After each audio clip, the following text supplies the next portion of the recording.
Hello, everyone. Welcome. Just give us a few seconds while we are setting ourselves up here. Hi. Hello, Maria. Welcome. Nice to see you. Nice to see you too. And Patrice is coming as well, I think.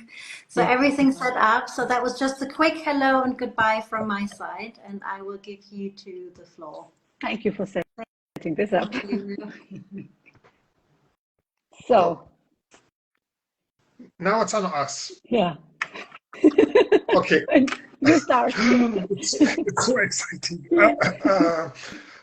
Hello, everyone.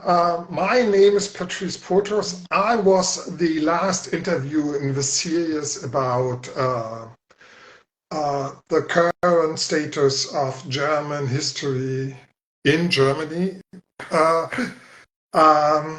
Yeah, I have the honor to introduce to you all Dr. Maria Alexopoulou, right?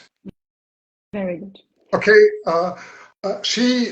Maria is a principal investigator at the Research Institute for Social Cohesion at the Center for Research on Anti-Semitism. I think social cohesion is a little bit indifferent to what it really means. It means more societal, not just social cohesion, right? Yeah. I'm very happy that you agree to do this here. Maria studied history and philosophy at Heidelberg University, as I always say, the Elvis University, and holds a PhD in modern history from the Free University in Berlin. Her main field of research are the history of migration, the history of racism, and contemporary Germany and US history, right? Yeah. Have I missed anything? A little bit of Greek history and Greek. Yeah, I'm sorry. Yeah. No problem. I totally and I will get back to that. Okay. And another point maybe that I finished my habilitation thesis 1 year ago, or more than a year ago. This also was and it's about racist knowledge in the transformation of the Federal Republic of Germany into the immigration society 1940, which is very interesting, and 1990. So during the war until the end of the Cold War, which is very unusual in Germany, but very good.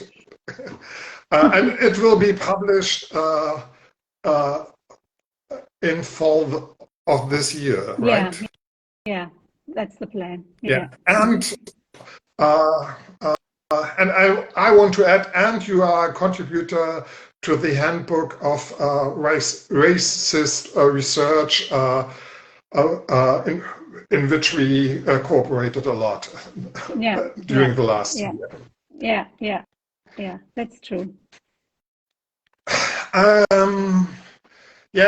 Let me explain first why I'm so happy that you agree to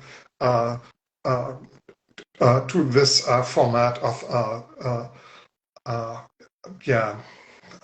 social media activity, because you are actually the only female historian with migration history I know in the field of contemporary history. So and I think that already tells us a lot about German history and its current status. But to explain that, I first want to ask you, what brought you to go into that minefield of German history? especially working on migration and racism, which is not a well-established subject in contemporary history in Germany. And I heard the previous talk between you and Tiffany, and you inferred into that and said that these topics came to you somehow biographically and so on. But in my case, it was as I studied history and maybe it's important to say my background. My parents are the typical Gastarbeiter. This is the typical story how they came to Germany and to work. And I was brought in the belly of my mother to Germany and was born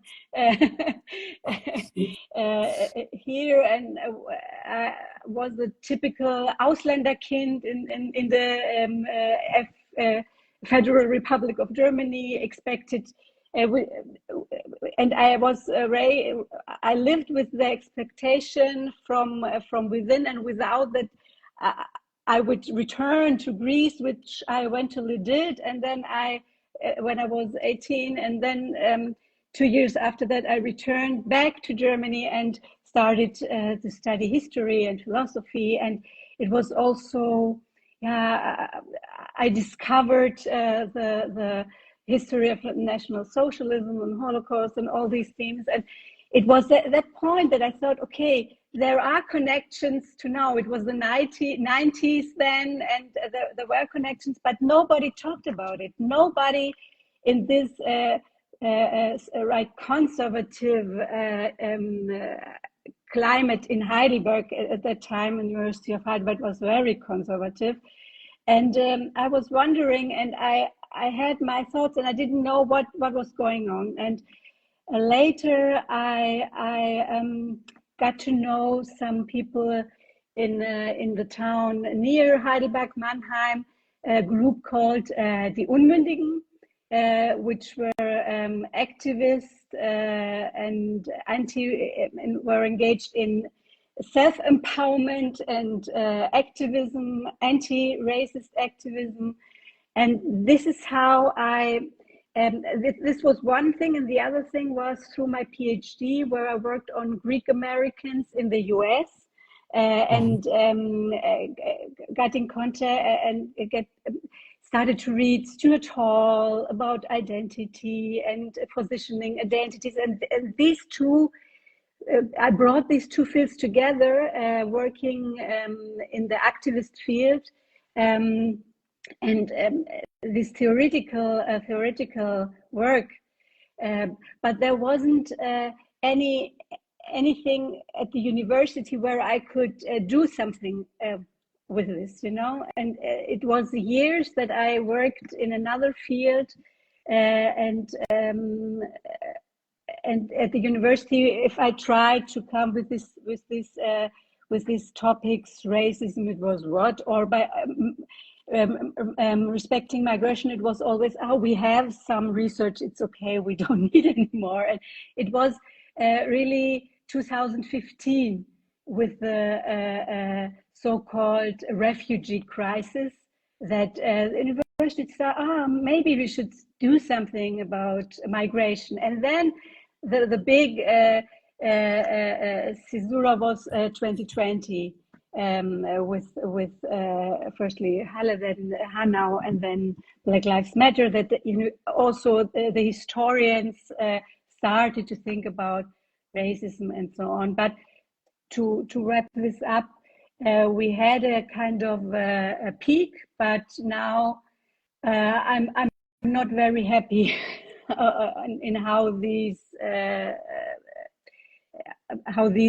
kind of mainstreaming, I don't know if we can call it like this, how this is going further. I'm not sure if we are on the right track here. Yeah, I totally understand. But can we stay with your developments for a moment? How how important was yeah, your family background for your work?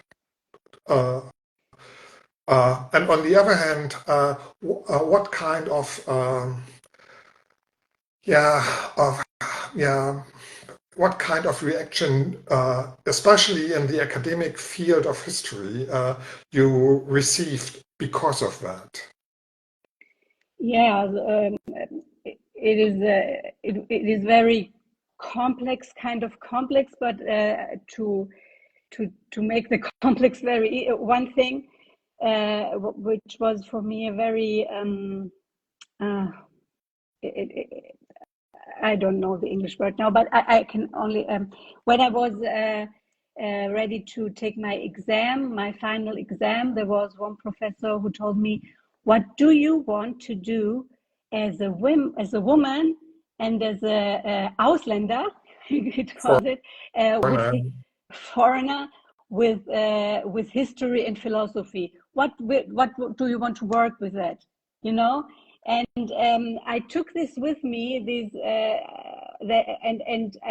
I made the experience that it was very hard, not just with the topics, but also with this intersection of and working class.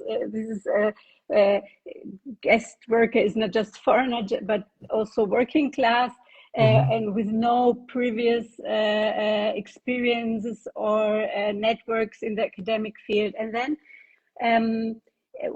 when I started to connect, as I said, I came from American immigration history to German immigration history, and I started to connect the dots and to develop a self-awareness of what was going on. It was that I think you have gone through this too, or others too, that it was always you speak from a victim's position, you are ideologue, you are leftist, you are this, you are that. And so it was at this point that I thought, no, I will take the tools that historiography gives us and will prove to you that this impressions that we might have now, I will prove it to you with sources what long history all this had, and this was my impetus. But it's still it's still the same. I was in the last weeks. There were many conferences and panels on the 75th anniversary of the Federal Republic of Germany and of the Grundgesetz. And I was invited in some of those and spoke about migration and racism and so on. And I sensed it, that it was kind of, oh yeah, okay, we don't know. And,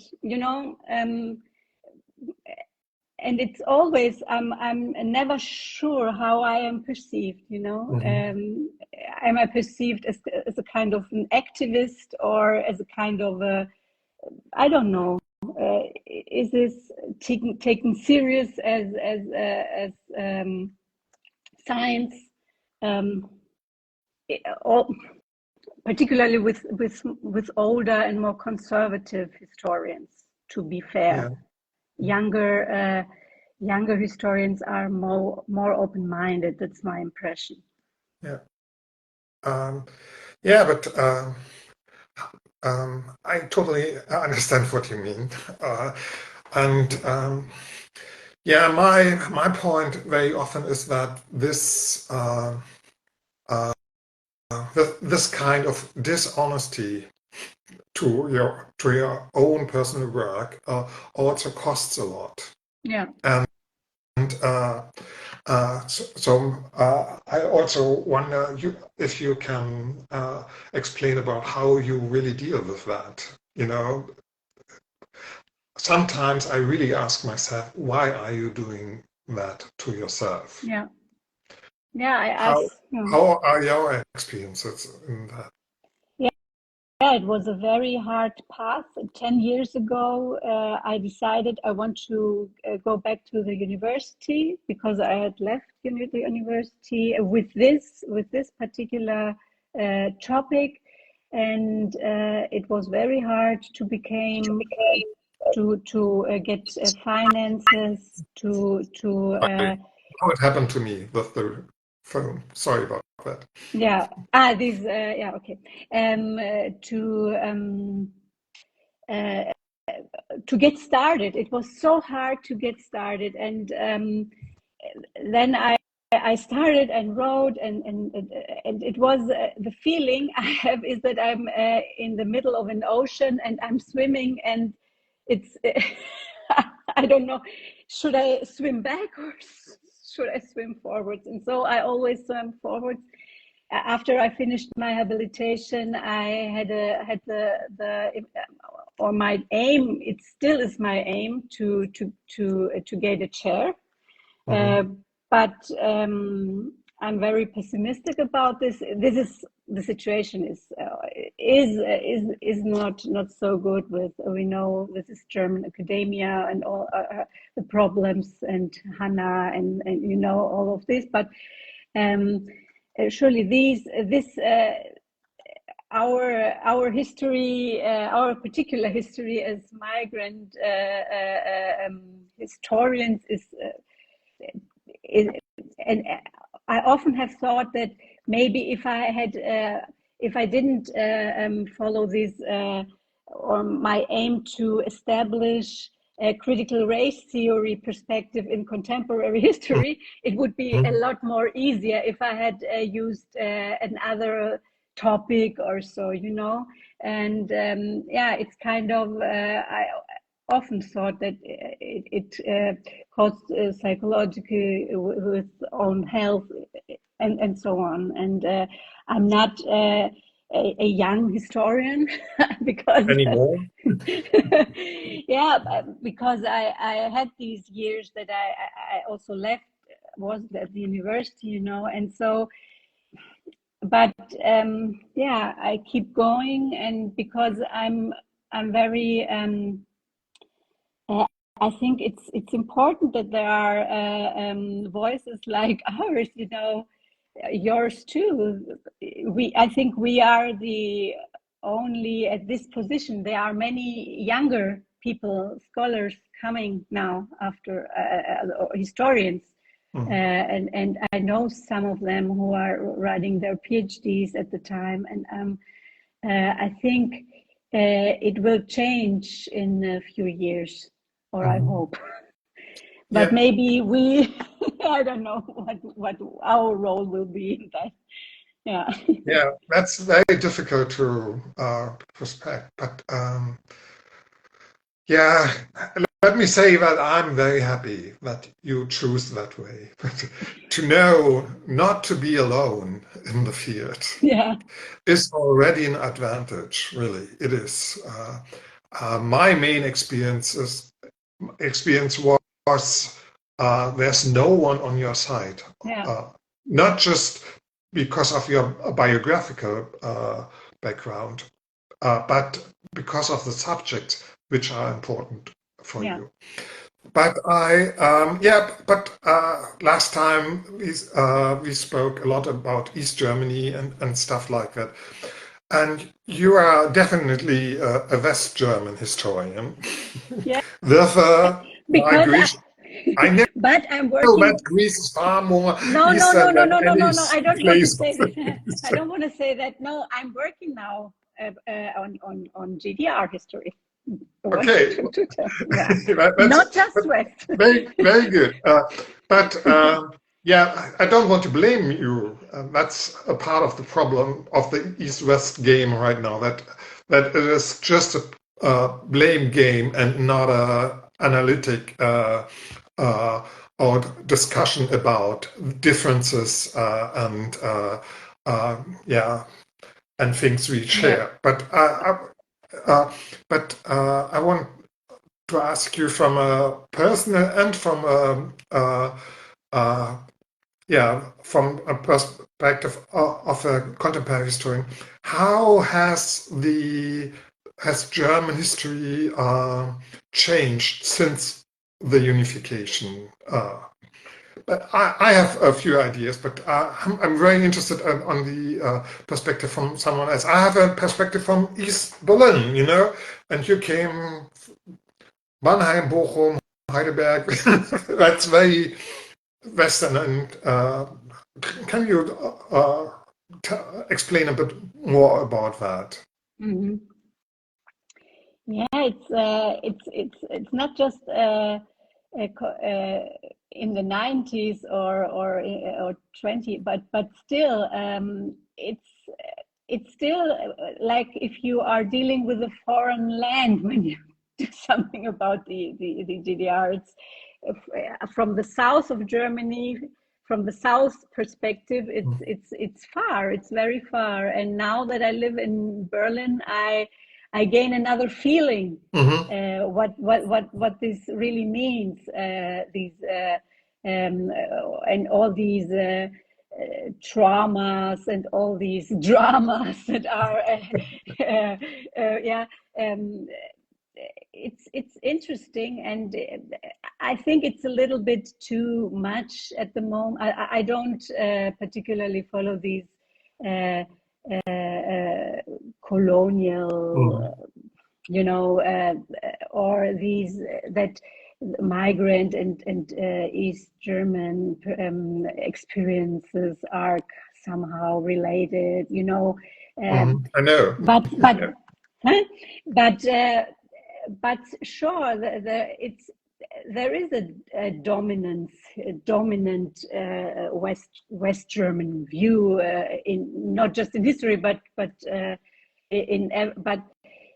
I think we have a very interesting discussion at the moment that goes beyond this East-West and is about difference. It's really about difference and how we deal with it in society, but also in historiography, and how we deal.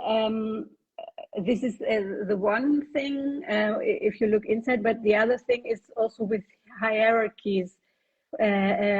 What is history? Is it still such an elitist thing, or is it about to be democratized? And what does this mean? What does it mean? What is a democratic a history of a democratic society? Such things. And this East-West divide is one very central, but not the main in my in my view. I don't know what your view is on that, but yeah. My view is I think it's important, but it's not everything to the world. To the world. If it not helps us to explain where we are, then I think we need to ask ourselves, why are we doing this? I have some ideas on that. Yeah, very good. But what I also meant is, has German history as an academic field changed, especially contemporary history in Germany? What was your experiences? What were subjects who were promoted, which were not so much promoted, and what should be done in the next years in history to help to better understand where are we now, which is always my motivation to do history. Yeah, I think it has changed. You have now queer studies, gender studies. You have all these categories that start to play a greater, take a greater part of what is going on. But you also have this need for the one narrative, for this master narrative, and I'm not so sure if this is the path that we should follow, you know. And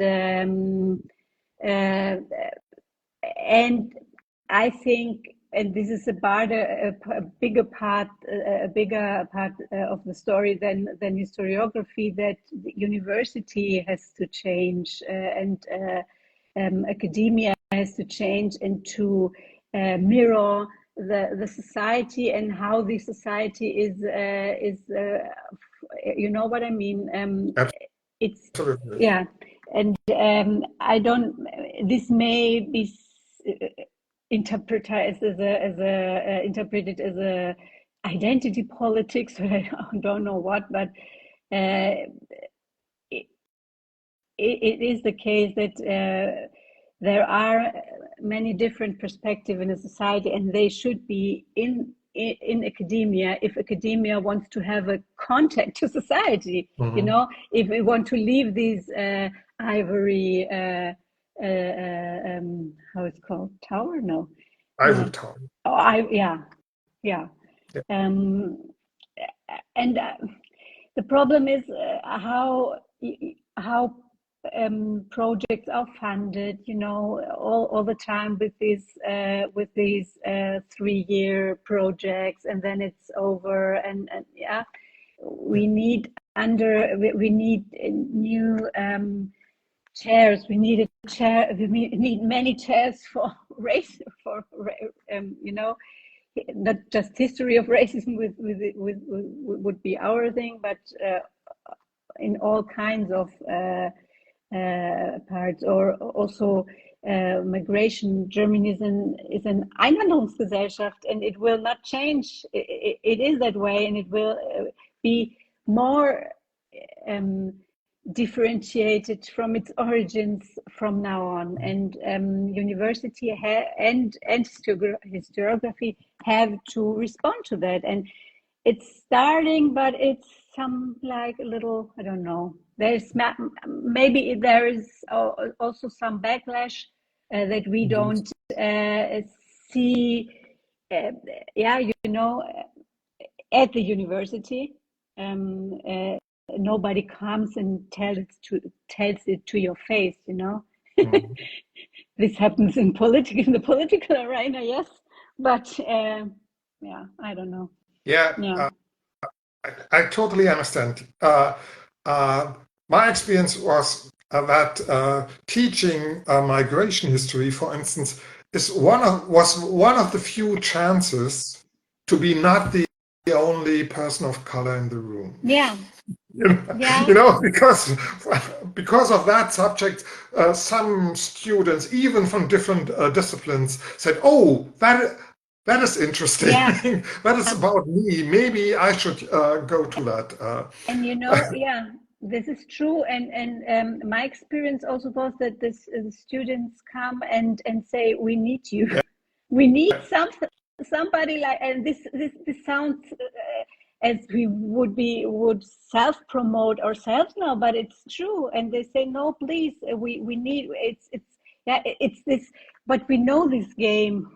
We know what role models, what the role they have. It's true. It's really true. And it's what's for me shocking in a way is that also migrant students today make the same experience or a similar experience that I made in the 80s. You know. Exactly. Yeah. Absolutely. In school and so on, and it's really yeah. It changed a little. Yeah, and it's not clear that you called it backflashes, lashes, and it's not clear how the university will change right now under the conditions of public budget crisis. Yeah, but to come to an end and to put it around. What would be your wishes for German history, especially for contemporary history, and even for the academic field? What should, what should come up in the next time to turn university actually into a place which is for people like us more satisfying? Yeah.